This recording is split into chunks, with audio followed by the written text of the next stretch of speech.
Morning friends, मैं प्रकाश कुमार। आज के टाइप्स ऑफ सेंटेंस के पार्ट 2 में आपका स्वागत है। आज हम लोग पढ़ेंगे टाइप्स ऑफ पार्ट 2 यानी सेंटेंस के दूसरे भाग, क्लासिफिकेशन फर्स्ट और क्लासिफिकेशन सेकंड पढ़ चुके हैं। आज क्लासिफिकेशन थर्ड पढ़ेंगे, जिसमें हमको पढ़ना है सिंपल सेंटेंस, कंपाउंड सेंटेंस और कॉम्प्लेक्स सेंटेंस। इस तीनों सेंटेंस को पढ़ने से पहले हम पढ़ेंगे क्लाउज, यानी क्लाउज क्या होता है इसके बारे में समझेंगे, क्लाउज कितने पार्ट के होते हैं इसके बारे में समझेंगे। चलिए तो वीडियो शुरू करते हैं। Classification third, simple sentence, compound sentence और कॉम्प्लेक्स सेंटेंस। इसको समझने से पहले हम लोग समझेंगे कि क्लाउज क्या होता है। तो क्लाउज सब्जेक्ट प्लस प्रेडिकेट, वैसा सेंटेंस जिसमें सब्जेक्ट और रेस्ट की पार्ट जो होता है उसे प्रेडिकेट कहते हैं। वैसा सेंटेंस जिसमें सब्जेक्ट और प्रेडिकेट प्रेजेंट हो, वैसे सेंटेंस को हम लोग क्लाउज कहते हैं। क्लाउज दो पार्ट का होता है, इंडिपेंडेंट क्लाउज और डिपेंडेंट क्लाउज। तो यहां समझेंगे हम कि इंडिपेंडेंट क्लाउज क्या होता है, डिपेंडेंट क्लाउज क्या होता है, उसको एग्जांपल के माध्यम से समझेंगे। तो देखिए, क्लाउज सब्जेक्ट प्लस प्रेडिकेट, उसे हम लोग सेंटेंस यानी कि जो मीनिंगफुल सेंस दे रहा हो सेंटेंस कहते हैं। क्लाउज दो प्रकार का होता है, इंडिपेंडेंट क्लाउज और डिपेंडेंट क्लाउज। इंडिपेंडेंट क्लाउज कहने का मतलब वैसा सेंटेंस जिसका समझ, जो सेंटेंस पूरी तरह से समझ दे रहे हो। जैसे राम एक लड़का है, तो इस सेंटेंस में हम देख रहे हैं कि राम एक लड़का है। इस सेंटेंस को पूरी तरह से समझ में आ रहा है कि क्या कहना चाह रहा है सेंटेंस। तो वैसा सेंटेंस जिसका समझ क्लियर हो और पूरी तरह से समझ में आ रहा हो। और ऐसे समझिए इंडिपेंडेंट क्लाउज, वैसा क्लाउज जो किसी दूसरे पर निर्भर ना हो, इंडिपेंडेंट हो, स्वतंत्र हो। तो इंडिपेंडेंट क्लाउज वह क्लाउज कहलाता है जो किसी दूसरे पर निर्भर ना हो, वह इंडिपेंडेंट क्लाउज कहलाता है। डिपेंडेंट क्लाउज जो किसी दूसरे सेंटेंस पर डिपेंड करता हो, वह डिपेंडेंट क्लाउज कहलाता है। जैसे एग्जांपल के माध्यम से समझिए। एग्जांपल फर्स्ट देखिए, I reached home in the morning. तो आई रिच्ड, पहले समझेंगे क्लाउज के बारे में। क्लाउज का मतलब होता है सब्जेक्ट प्लस प्रेडिकेट। तो आई यहां सब्जेक्ट है, reached home in the morning, और सब्जेक्ट के बाद जितने सारे बचे हुए होते हैं वो सभी प्रेडिकेट कहलाते हैं। प्रेडिकेट, राम सब्जेक्ट है और जो बच गया वो प्रेडिकेट कहलाता है। यू सब्जेक्ट है और जो बच गया सेंटेंस में जो दूसरा भाग है वह प्रेडिकेट कहलाता है। अब हम समझेंगे इंडिपेंडेंट और डिपेंडेंट क्लाउज। इंडिपेंडेंट और डिपेंडेंट क्लाउज भी इसी सेंटेंस के माध्यम से समझेंगे। देखिए, अभी हम बताया कि इंडिपेंडेंट क्लाउज यानी वैसा सेंटेंस जिसका समझ क्लियर हो, जो सेंटेंस सही सेंस दे रहा हो, दूसरे पर डिपेंड ना कर रहा हो, वैसे क्लाउज इंडिपेंडेंट क्लाउज कहलाता है। जैसे देखिए, इसी सेंटेंस को देखते हैं, I reached home in the morning, हम सुबह घर पहुंचे।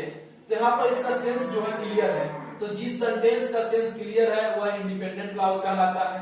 सेकंड एग्जांपल देखिए, Ram will do this work, Ram यह काम करेगा। यहाँ पर भी इसका सेंटेंस का सेंस क्लियर है तो इंडिपेंडेंट क्लाउज कहलाएगा। यू डोंट नो मी, तुम मुझे नहीं जानते हो, यहाँ भी सेंटेंस का सेंस क्लियर है तो इंडिपेंडेंट क्लाउज कहलाएगा।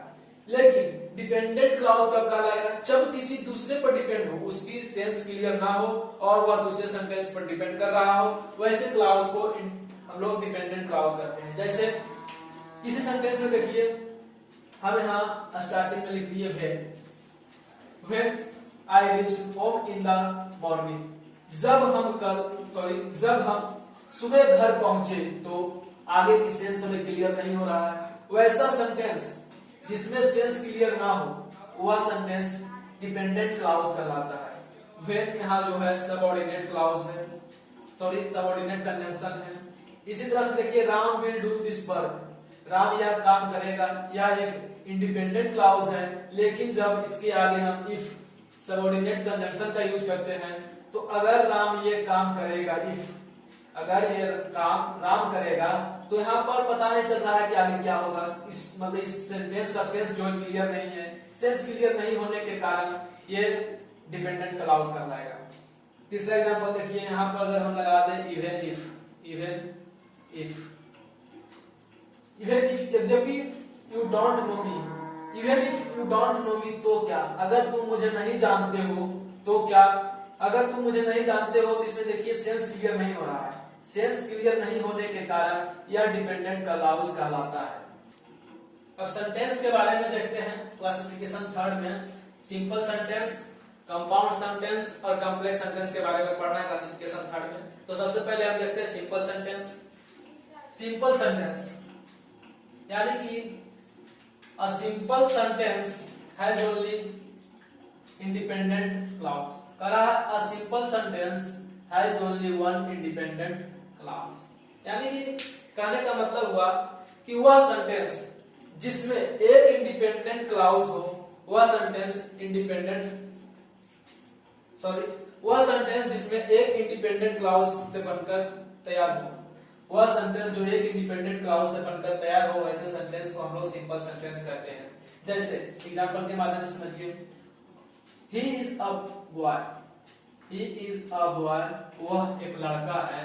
इसमें सेंटेंस का सेंस क्लियर है, और सेंस क्लियर जो सेंटेंस का होता है उसे हम इंडिपेंडेंट क्लॉज कहते हैं। तो इंडिपेंडेंट क्लॉज एक हो और ये पूरा सेंटेंस जो एक ही इंडिपेंडेंट क्लॉज है, इसलिए सिंपल सेंटेंस है। इसी तरह सेकंड देखिए, आई वाज इन द गार्डन, जब मैं गार्डन में था। आई वाज इन द गार्डन, मैं गार्डन में था। यहाँ पर सेंटेंस क्लियर है, मैं गार्डन में था, सेंटेंस क्लियर है। सेंटेंस क्लियर होने के कारण सिंपल सेंटेंस कहलाया। आई कांट बिलीव इट, मैं विश्वास नहीं करता। यहाँ पर सेंटेंस क्लियर है, सेंस इसका क्लियर, सेंटेंस का सेंस क्लियर है, सेंटेंस का सेंस क्लियर है और वन इंडिपेंडेंट क्लॉज है, इसलिए ये सेंटेंस भी एक सिंपल सेंटेंस कहलाता है। सेकंड में देखिए कंपाउंड सेंटेंस। तो कंपाउंड सेंटेंस का डेफिनेशन कहता है टू और मोर इंडिपेंडेंट क्लॉज, यानी दो और दो से अधिक इंडिपेंडेंट क्लॉज ज्वाइन टुगेदर, जो जुड़ा हो बाय अ कोऑर्डिनेटिंग कंजंक्शन, जो कोऑर्डिनेटिंग कंजंक्शन से दो या दो से अधिक इंडिपेंडेंट क्लॉज जुड़ा हो, वैसे सेंटेंस को हम लोग कंपाउंड सेंटेंस कहते हैं। जैसे में एंड और नोट बट, ये जो है सब कोऑर्डिनेटिंग कंजंक्शन का एग्जांपल है। जैसे एग्जांपल देखिए, the girls sang and the boys dance,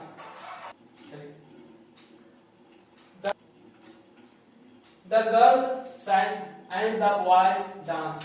यहां देखिए द गर्ल sang, एक ये इंडिपेंडेंट क्लॉज है, लड़के लड़कियां गाती है, एंड सबऑर्डिनेट कंजंक्शन है, द बॉयज डांस, ये भी एक इंडिपेंडेंट क्लॉज है। तो दो इंडिपेंडेंट क्लॉज एक सबऑर्डिनेटिंग कंजंक्शन के साथ जुड़ा हुआ है, और ऐसे सेंटेंस को हम लोग कंपाउंड सेंटेंस कहते हैं। सेकंड में देखिए, it was not easy to come, यह आसान नहीं था आना, but he came to meet us, लेकिन वह मुझसे मिलने के लिए आया। तो देखिए एक इंडिपेंडेंट क्लॉज और दूसरा इंडिपेंडेंट क्लॉज और एक सबऑर्डिनेटिंग कंजंक्शन के साथ मिलकर जो सेंटेंस बनता है, वैसे सेंटेंस को कंपाउंड सेंटेंस कहते हैं। चलिए क्लासिफिकेशन थर्ड का लास्ट सेंटेंस यानी कि थर्ड सेंटेंस जो है कॉम्प्लेक्स सेंटेंस है। तो कॉम्प्लेक्स सेंटेंस का सबसे पहले डेफिनेशन देखते हैं, उसके बाद एग्जांपल के माध्यम से समझने की कोशिश करते हैं। सबसे पहले देखिए डेफिनेशन करा, the sentence at least one independent clause, यानी वो ऐसा सेंटेंस कम से कम एक इंडिपेंडेंट क्लॉज हो, प्लस यानी कि और साथ में at least one dependent clause beginning with a subordinating conjunction, यानी कह रहा है वैसा सेंटेंस जिसमें कम से कम एक इंडिपेंडेंट क्लॉज हो और एक डिपेंडेंट क्लॉज हो, लेकिन डिपेंडेंट क्लॉज हमेशा जो है सबऑर्डिनेटिंग कंजंक्शन के साथ स्टार्ट होना चाहिए, तो वह सेंटेंस कॉम्प्लेक्स सेंटेंस कहलाता है। जैसे एग्जांपल के माध्यम से समझिए, कह रहा है when I reached home I called him, जब हम घर पहुंचे तब उसे बुलाए। तो व्हेन, यहाँ व्हेन देखिए सबऑर्डिनेटिंग कंजंक्शन है, और ये व्हेन आई रीच्ड होम ये एक डिपेंडेंट क्लॉज है, और आई कॉल्ड हिम एक इंडिपेंडेंट क्लॉज है, और दोनों मिलकर कॉम्प्लेक्स सेंटेंस का निर्माण कर रहा है। तो पूरे सेंटेंस जो है एक कॉम्प्लेक्स सेंटेंस है। सेकंड एग्जांपल देखिए, if you meet me today, अगर तुम आज मुझसे मिलोगे, I will give you a book, मैं तुम्हें एक किताब दूंगा। तो यहाँ देखिए इफ सबऑर्डिनेटिंग कंजंक्शन है, सबऑर्डिनेटिंग कंजंक्शन के साथ जो सेंटेंस जुड़ा हुआ रहता है वह डिपेंडेंट क्लॉज कहलाता है, और दूसरा जो सेंटेंस है आई will give you a book, ये एक इंडिपेंडेंट क्लॉज है। तो एक डिपेंडेंट क्लॉज एक इंडिपेंडेंट क्लॉज दोनों साथ में सबऑर्डिनेटिंग कंजंक्शन के साथ स्टार्ट हो रहा हो, तो ऐसे सेंटेंस को कॉम्प्लेक्स सेंटेंस कहते हैं। एग्जांपल थर्ड देखिए, when I reached, when I was in the room, he watched me, तो भेन जो है एक सबऑर्डिनेटिंग कंजंक्शन है। I was in the room, इस दोनों भेन का यूज करने के बाद इस सेंटेंस सिर्फ यहाँ से यहाँ तक, इस सेंटेंस जो है एक डिपेंडेंट क्लॉज है और यह साथ में डिपेंडेंट क्लॉज के साथ जुड़ा हुआ है और सबऑर्डिनेटिंग कंजंक्शन के साथ यूज किया गया है, इसलिए एक कॉम्प्लेक्स सेंटेंस है। अगर हमारा वीडियो अच्छा लगा हो तो कृपया शेयर करें और हर एक बच्चा तक पहुंचाएं ताकि वो भी इंग्लिश सीख सके और सही से सीख सके। नोट्स बनाते रहिए और जो भी परेशानी हो वह कमेंट बॉक्स में लिखिए। अगर हमारा वीडियो अच्छा लगा हो तो चैनल को लाइक कीजिए, सब्सक्राइब कीजिए। Thank you.